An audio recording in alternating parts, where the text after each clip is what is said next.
সুপ্রিয় দর্শক মণ্ডলী, universal medical college and hospital limited আজকের সংবাদপত্রে আপনাদের সবাইকে স্বাগত জানাচ্ছি।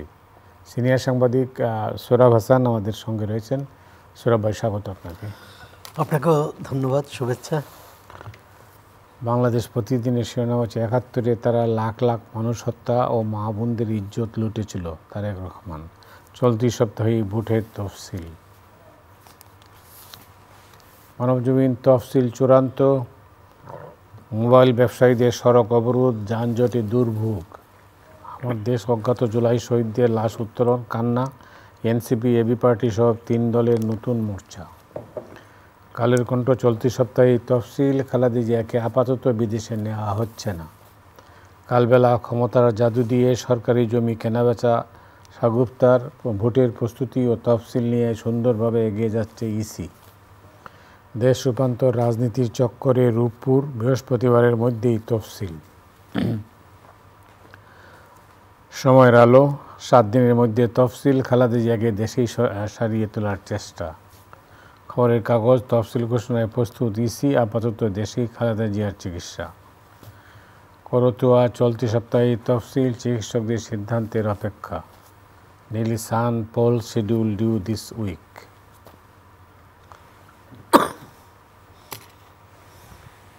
সাবেক প্রধানমন্ত্রী বেগম খালেদা জিয়ার স্বাস্থ্যের খুব একটা উন্নতি হয়নি, তবে আর নতুন করে অবনতি হয়নি। সিটি স্ক্যানে যেটা তার কিছুটা অগ্রগতি বলা হয়েছে, লক্ষ্য করা যায়, কিন্তু এখনো দেশের বাইরে নেওয়ার মতো পরিস্থিতি হয়নি। মেডিকেল বোর্ড সবুজ সংকেত দেয়নি। এর অর্থ দেশের ভেতরে থেকেই তার চিকিৎসা করা হবে। তবে দল এবং দলের পক্ষ থেকেই মানে বারবারই বলা হয়েছিল কালকে নেবে, পরশু নেবে বা আজকে। হ্যাঁ, এটা একটু জনমনে তো বিভ্রান্তি তৈরি করেছে। তবে তার অসুস্থতাকে কেন্দ্র করে সামনে রেখে মানুষের মধ্যে তার প্রতি যে আবেগ, ভালোবাসা, শ্রদ্ধা, সেটার কিন্তু একটা প্রমাণ পাওয়া গেল যে একজন রাজনৈতিক নেত্রীর বা নেতার প্রতি এটাই তো হচ্ছে মানুষের, যে যখন ক্ষমতায় থাকে তো নানাভাবেই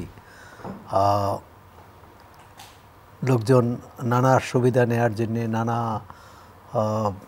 কী বলে তার স্বার্থ উদ্ধারের জন্যে মানে কাছে আসেন, বন্দনা করেন, প্রশংসা করেন। কিন্তু ক্ষমতার বাইরে একজন নেত্রীর প্রতি সেটাই হলো প্রকৃত তার প্রতি শ্রদ্ধা জানানো এবং তার জনপ্রিয়তা, সেটাই প্রমাণ করে যে তিনি কতটা মানুষের হৃদয়ে স্থান করে নিয়েছেন। তো এরকম আমাদের নেতা নেত্রীদের মধ্যে এই মনোভাবটা যদি থাকতো, তাদের ক্ষমতায় থাকতে এমন আচরণ না করা যে যাতে মানুষ বৈরী হয়ে যায়, মানুষ বিরক্ত হয়, মানুষ মুখ ফিরিয়ে নেয়।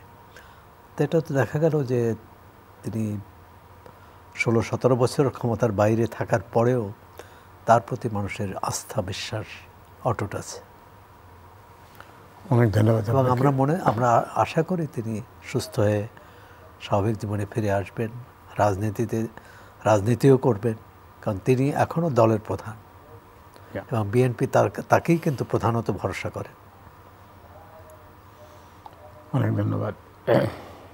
আপনি জানেন যে নির্বাচন কমিশনের তরফে তফসিল ঘোষণার আগে যে প্রক্রিয়াগুলো সবকটাই সম্পন্ন হয়েছে, এই সপ্তাহেই তফসিল ঘোষণা করা হবে।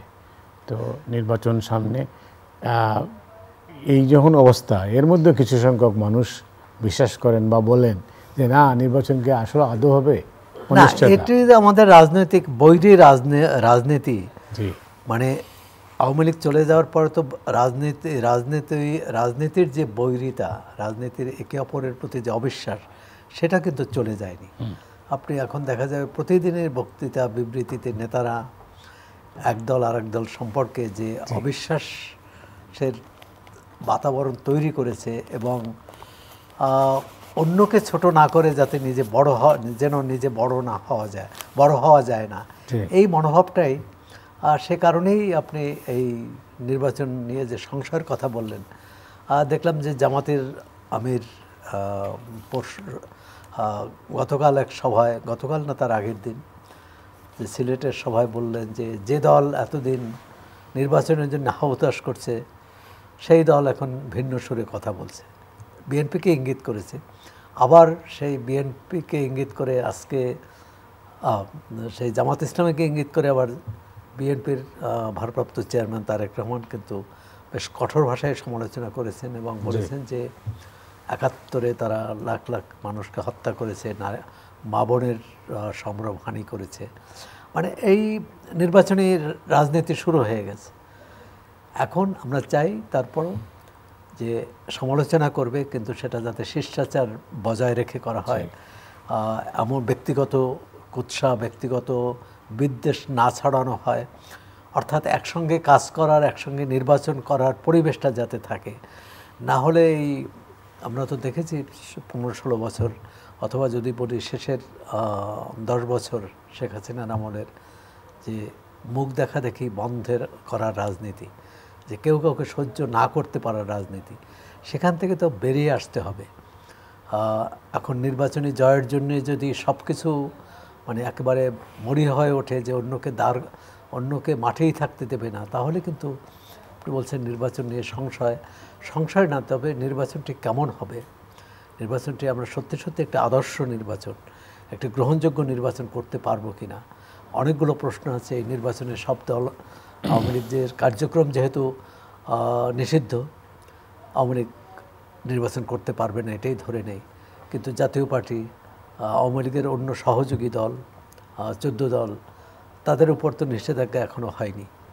আর আমার মনে হয় না যে এই তফসিলের পর কোনো দলের উপর নিষেধাজ্ঞা হবে তাহলে। এবং প্রধান উপদেষ্টার প্রেস সচিব তো বলেছেন যে জাতীয় পার্টির নির্বাচনের তো কোনো বাধা নেই, তবে তিনি বলেছেন যে তাদের সহযোগিতাই স্বৈরাচার করে উঠেছে, তৈরি হয়েছে, সেক্ষেত্রে জনগণের প্রতি জনগণ দেখবে।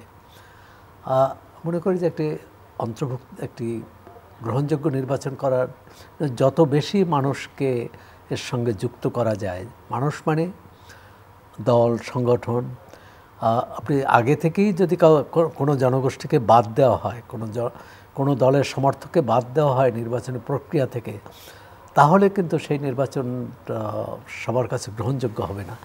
বিশেষ করে ইতিমধ্যে তো অনেক দেশ থেকে বলা হয়েছে যে নির্বাচনটি যাতে অন্তর্ভুক্তিমূলক হয়।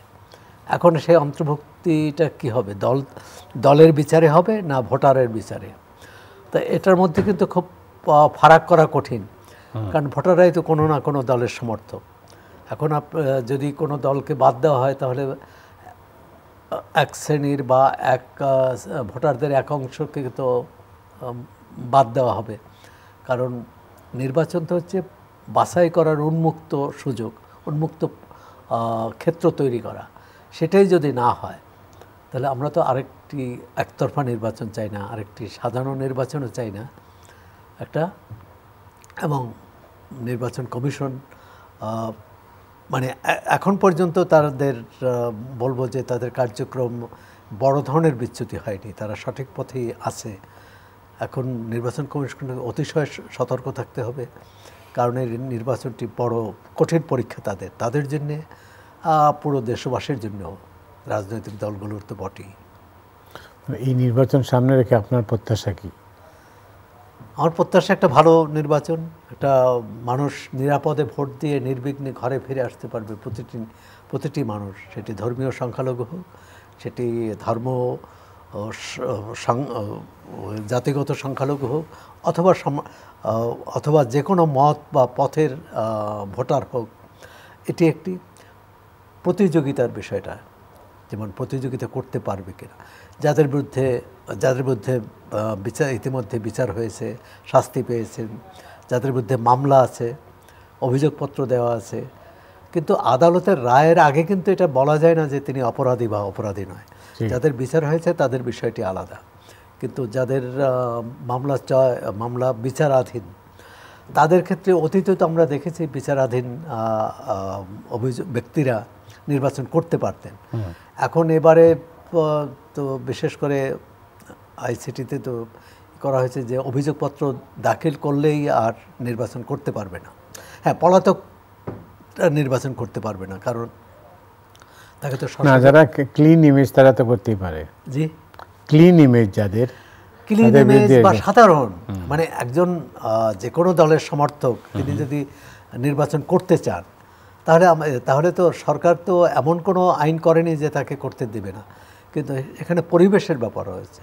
যেমন নির্বাচন মনোনয়নপত্র জমা দিতে যে কেউ হয়রানির শিকার না হয়, কেউ গুমের শিকার না হয়। আমরা তো অতীতে দেখেছি 73 সাল থেকে 73 সালের নির্বাচনেও কিন্তু এরকম হয়েছে যে বিরোধী দলের সমর্থক প্রার্থী যে মনোনয়নপত্র জমা দিতে পারেনি, তার আগে তাকে গুম করে ফেলা হয়েছে। মানে এই যে আমাদের নির্বাচনী রাজনীতিতে যে অসাধুতা, অসততা এবং জবরদস্তি শুরু হয়েছে, সেটি আমরা কোনো নির্বাচনী তার থেকে মুক্ত হতে পারিনি। এখন অনেকেই বলেন যে 12টি নির্বাচন যে ধারায় চলছে, 13 নম্বর নির্বাচনটি কি সেই ধারায় চলবে, না এর থেকে বেরিয়ে আসতে পারবে, সেটা নির্ভর করবে প্রতিযোগী রাজনৈতিক দল, সরকার, নির্বাচন কমিশন এদের সম্মিলিত উদ্যোগে। ওয়েল, আপনি জানেন যে প্রতি নির্বাচনেই, অতীতের যত নির্বাচন হয়েছে, বিশেষ করে প্রতিদ্বন্দ্বিতাপূর্ণ নির্বাচনগুলোতে ধর্মের ব্যবহার নিয়েই কিন্তু বেশিরভাগ মানে কী হয়েছে, কিন্তু ধর্মের প্রভাবটা মানে প্রত্যেক নির্বাচনেই দেখা যাচ্ছে, প্রতি নির্বাচনে একটু একটু করে বাড়ে। এবারে কি ধর্মের প্রভাব কেমন থাকবে বলে আপনার মনে হয়? এবারে ধর্মভিত্তিক রাজনৈতিক দলগুলো বরং এখন পর্যন্ত ধর্মের ব্যবহারটা কম করছে, কারণ তারা অন্যভাবে মন জয় করতে চাচ্ছে ভোটারদের। যেমন ছাত্র সংসদের নির্বাচন হলো, সেখানে জামাত ইসলামের সহযোগী সংগঠন শিবির জয়ী হয়েছে 4টিতেই, এবং তারা ধর্মের বিষয়টা পিছনে ফেলে, এমনকি তারা না স্বনামেও নির্বাচন করেনি, গণতান্ত্রিক জোট বা সংঘবদ্ধ শিক্ষার্থী জোট ইত্যাদি নামে নির্বাচন করেছে। আরেকটি দেখেছে যে সাধারণ শিক্ষার্থীদের সমস্যা কিভাবে দূর করা যায়, তাদের চাওয়া পাওয়া, এবং এক্ষেত্রে তাদের ব্যক্তিগতভাবে সহায়তা করা বা সাংগঠনিকভাবে সহায়তা করার বিষয়টিও আছে। জাতীয় নির্বাচনে দেখেন যে এই আমাদের 70 বছরের ইতিহাসের এই বিরল ঘটনা যে জামাত ইসলামী একজন সংখ্যালঘু সম্প্রদায়ের মানুষকে প্রার্থী করেছে একটি আসনে। সেই আসনে সবসময় সেই আসনের 80% প্রায় 70-80% হচ্ছে সংখ্যালঘু সম্প্রদায়ের মানুষ, আর সুতরাং তারা তাকে বেছে নিয়েছে। অন্য দলও বেছে নেয়, কিন্তু তাদের বেছে নেওয়াটা কিন্তু একটা বেশ তাৎপর্যপূর্ণ। এ কারণে এক হচ্ছে যে সংখ্যালঘুরা কখন জামাত ইসলামের মতো ধর্মভিত্তিক দলকে সমর্থন করে বা তার উপর ভরসা করে, সেটা হচ্ছে আমাদের প্রচলিত যে রাজনৈতিক দলগুলো, যে এতদিন আমরা গণতান্ত্রিক রাজনৈতিক দলগুলো, আওয়ামী লীগ বলি, বিএনপি বলি বা অন্য দল, জাতীয় পার্টি, অন্তত এই 3টি দল, বামদের ওরকম শক্তি নাই যে তার উপর ভরসা করে নির্বাচনে জয়ী হতে পারবে। কিন্তু আওয়ামী লীগ, বিএনপি, জাতীয় পার্টি তিন সরকারের আমলেই কিন্তু সংখ্যালঘুরা নিগ্রহের শিকার হয়েছে, নির্যাতন ভোগ করতে হয়েছে, বৈষম্যের শিকার এখনও তারা। তো সুতরাং সেক্ষেত্রে তারা যখন নিরুপায় হয়ে তারা আওয়ামী লীগ তো মাঠে নেই, বিএনপি বা জাতীয় পার্টির প্রতি বা এই সমমনা অন্য কোনো দলের প্রতি তাদের আস্থা রাখতে না পেরেই জামাত ইসলামী একজন প্রার্থী অন্তত গিয়েছে। এবং ধর্মের ব্যবহারের কথা বললেন, এটি রাজনৈতিক মহলে বেশ আলোচনা, বিশেষ করে বিএনপি মহলে, যে আওয়ামী লীগ সমর্থকদের ভোট কারা পাবে। তাদের অভিযোগ যে ছাত্র সংসদ নির্বাচনে যেভাবে তারা ছাত্র লীগের সমর্থকদের ভোট নিয়েছে, জাতীয় নির্বাচনেও এরকম চেষ্টা করবে যে জামাত ইসলামী যে আওয়ামী লীগের যাদের বিরুদ্ধে অভিযোগ নেই বা সাধারণ নেতাকর্মী সমর্থক তাদের ভোট নেওয়ার। আবার জামাত ইসলামী উল্টো একই অভিযোগ করে যে এটি বিএনপি, কারণ বিএনপি তাদের ভাষায় যে বিএনপি এবং জাতীয় আওয়ামী লীগের মধ্যে চরিত্রগত কোনো পার্থক্য নেই, ক্ষমতায় থাকতে তারা চাঁদাবাজি, দখলবাজি, জবরদস্তি ইত্যাদি করে আসছে এখনও।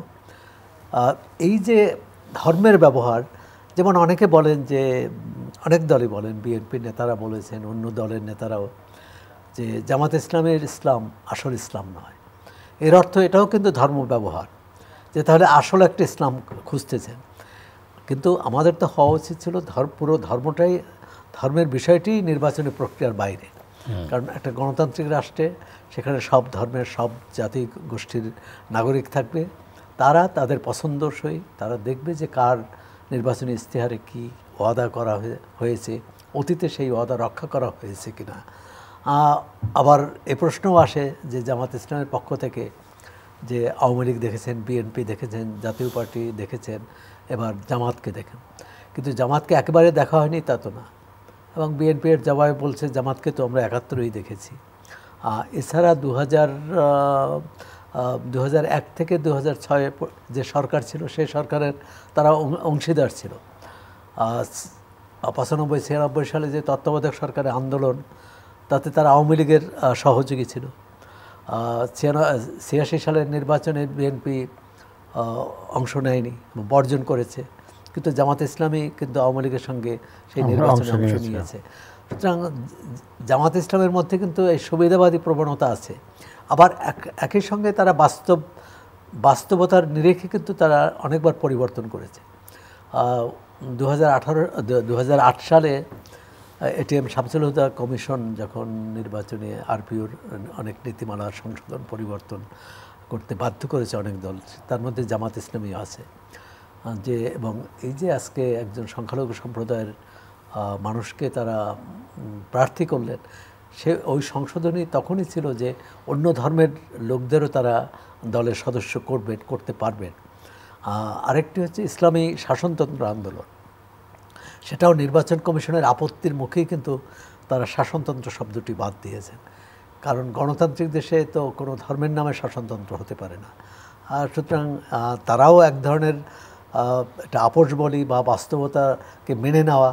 আগামী নির্বাচনে যাই হোক ধর্ম খুব প্রধান বিষয় হবে না, হবে অন্য বিষয়, কে স্বৈরাচারের সঙ্গী, কে স্বৈরাচারের দোসর, এটা একটা বিষয় হবে। ভারত বিরোধিতা একটা বড়, যেহেতু সেখানে সাবেক প্রধানমন্ত্রী সহ অনেক আওয়ামী লীগ নেতা আছেন, এবং গত আপনার লেখায়ও পেলাম যে গত 15 মাসে বা 24-এর পরিবর্তনের পর ভারত যেসব পদক্ষেপ নিয়েছে সেটা বাংলাদেশের স্বার্থের প্রতিকূলে, এবং মানে অনেক ক্ষেত্রেই আমরা ক্ষতিগ্রস্ত হয়েছি অর্থনৈতিকভাবে। কলকাতার ব্যবসা বাণিজ্য ক্ষতিগ্রস্ত হয়েছে, কিন্তু আমাদের ক্ষতিটা বেশি। সেটা হচ্ছে পানির ক্ষেত্রে বলি বা এই ট্রানজিটের ক্ষেত্রে বলি, যে বাংলাদেশ থেকে খুবই কম পণ্য ভারতীয় বন্দরগুলোর মাধ্যমে যেত, সেটা বিমান এবং সমুদ্রপথে, কিন্তু সেটা ভারত বন্ধ করেছে, যে তৃতীয় দেশে তার দেশ থেকে বাংলাদেশে পণ্য রপ্তানি করা যাবে না, ভিসা। দেখুন আমাদের 3 দিকেই হচ্ছে সীমান্ত, ওই অর্থে ভারতেরও 3 দিকে, ভারতেরও বিশাল সীমান্ত, বাংলাদেশে অভিন্ন সীমান্ত। তো এখানে যে যোগাযোগটা বন্ধ করে দেওয়া হয়, দুই দেশের সম্পর্ক তো শুধু সরকারে হয় না, রাষ্ট্রের নীতি নির্ধারকদের মধ্যে হয় না, এই সম্পর্ক হতে জনগণের সঙ্গে জনগণের। আর একই ভাষাভাষী আমরা, বাংলাদেশের মানুষ, পশ্চিমবঙ্গের মানুষ বা ত্রিপুরা, আসামের এক অংশ, এখানে যদি এই যোগাযোগটা না থাকে তাহলে দ্বিপক্ষীয় সম্পর্ক কী করে এগোবে? তারা ভারতের নীতি নির্ধারকরা বলেন যে বাংলাদেশের উপরে বাংলাদেশের সঙ্গেই তাদের সৌহার্দ্য সুসম্পর্ক ছিল, তাই সেই সুসম্পর্কটা একেবারে হঠাৎ করে উধাও হয়ে গেল কেন? তাই এই প্রশ্ন তো আসবে। হ্যাঁ, সেখানে বাংলাদেশের যদি কোনো ভুল পদক্ষেপ থাকে সেটাও তারা বলতে পারে, কিন্তু তাদের এখানে সিদ্ধান্তটা তারাই বেশিরভাগ ক্ষেত্রে তারা নিয়েছে। এমনকি বাংলাদেশ পক্ষ থেকে এটাও বলেনি যে সাবেক প্রধানমন্ত্রীকে ফেরত না দিলে আমরা সব কিছু বন্ধ করে দেব, তাও তো বলেনি। তারা কূটনৈতিকভাবে যেভাবে তাকে ফেরত একটা কূটনৈতিক ভাষায় তারা এটা করেছে। কিন্তু ভারতের পররাষ্ট্রমন্ত্রী তো এক ধরনের নাকচি করে দিয়েছেন। তিনি বলেছেন যে বাংলাদেশের সাবেক প্রধানমন্ত্রী শেখ হাসিনা তার ইচ্ছার উপরে নির্ভর করবে তিনি কতদিন ভারতে থাকবেন। অর্থাৎ তিনি বাংলাদেশ যে নোট ভার্বাল বা পাঠিয়েছে পররাষ্ট্র মন্ত্রণালয় থেকে, সেটাকে খুব খুব আমলে নিয়েছে বলে মনে হয় না, অথবা এক ধরনের খুবই শীতল প্রতিক্রিয়া ব্যক্ত করেছেন নেতিবাচক। স্যার ভাই, আপনি জানেন এনসিপি এবি পার্টি সহ 3 দলের নতুন মোর্চা, এটাকে কেমন দেখছেন? না, যে কোনো নির্বাচন আসলে আমাদের এখানে তো একটা জোটের তৎপরতা থাকে। প্রথম তো শোনা গিয়েছিল যে বিএনপি, জামাত ইসলামী, এনসিপি সব দল একই ছাতার নিচে থাকবে এবং এক ধরনের আসন ভাগাভাগি হবে, একটা সমঝোতার নির্বাচন হবে। পরবর্তীকালে দেখলাম যে বিএনপি এবং জামাতের মধ্যে প্রতিদ্বন্দ্বিতা, কেউ কাউকে ছাড়বে না। তখন ধরে নিলাম 2টা শিবির হবে, একটা বিএনপি শিবির আর একটা জামাত শিবির, এবং সেটা মোটামুটি এখনও আছে। জামাত ইসলামী 8 দলীয় জোটের নেতৃত্ব দিচ্ছে এবং তারা যুগপৎ আন্দোলন করছে। বিএনপিরও যারা সহযোগী তাদের জন্য কিছু আসন ছেড়েছে এবং এক ধরনের রাজনৈতিক বোঝাপড়া আছে, এটা ধরে নেই। কিন্তু আনুষ্ঠানিক জোট হবে কিনা সেটা সেই প্রশ্ন এখনও রয়ে গেছে, কারণ জামাত ইসলাম বলছে তারা ওভাবে জোট করতে চায় না, তারা কিছু আসলে সমঝোতা করবে। অর্থাৎ যেখানে অন্য দলের প্রার্থী দিল বা সম্ভাবনা আছে এরকম প্রার্থী, সেখানে জামাত প্রার্থী দিল না, এক ধরনের আসন ভাগাভাগি। বিএনপি অবশ্য আরেকটু এগিয়েই বলেছে যে তারা কিছু আসন দুঃখিত সহযোগীদের জন্য ছেড়ে দিবে। এই যে 3 দলের, এর আগে 4 দলের জোটটি 4 দল নিয়ে হওয়ার কথা ছিল, এখন কথা হচ্ছে যে এটি কি সত্যিকারভাবে জামাত ইসলামের এবং বিএনপির যে 2টি আলাদা বলয়, এই বলয়কে চ্যালেঞ্জ করতে পারবে নির্বাচনে, সত্যিকার অর্থে প্রতিদ্বন্দ্বিতায় নিজেরা আসতে পারবে কিনা সেই প্রশ্ন আছে। তবে এটি ঠিক যে এই 3 দলেরই তো কারোরই এককভাবে 300 আসনে প্রার্থী দেওয়ার সামর্থ্য নেই। সেখানে 3টি দল যদি এক হয় তাহলে এটা সুবিধা হবে, একজন আরেকজনের কে সমর্থন করবে। কিন্তু তারা যেটা বলছেন যে গণতান্ত্রিক সংস্কার জোট, এখন এই সংস্কার, তার মানে যে সংস্কার ইতিমধ্যে অন্তর্বর্তী সরকার যেসব সংস্কারের কথা বলেছেন, জুলাই সনদে উল্লেখ করা হয়েছে, তারা কি সেই সনদের প্রতি তাদের আস্থা কম, অথবা তারা মনে করছেন যে এরা অন্য দলগুলো এটি বাস্তবায়ন করবে না, সুতরাং এটা আমাদেরই করতে হবে, এজন্যই 3 দলের এটি যাত্রা শুরু হয়েছে। এরপর আমরা দেখতে চাই যে সত্যি সত্যি তারা এগোতে পারেন না পথে হোঁচট খান, সেটা দেখার বিষয়। অনেক ধন্যবাদ আপনাকে। ধন্যবাদ আপনাকে। দর্শক মণ্ডলী, আজ পর্যন্তই। আপনার সবাই ভালো থাকুন। শুভরাত্রি।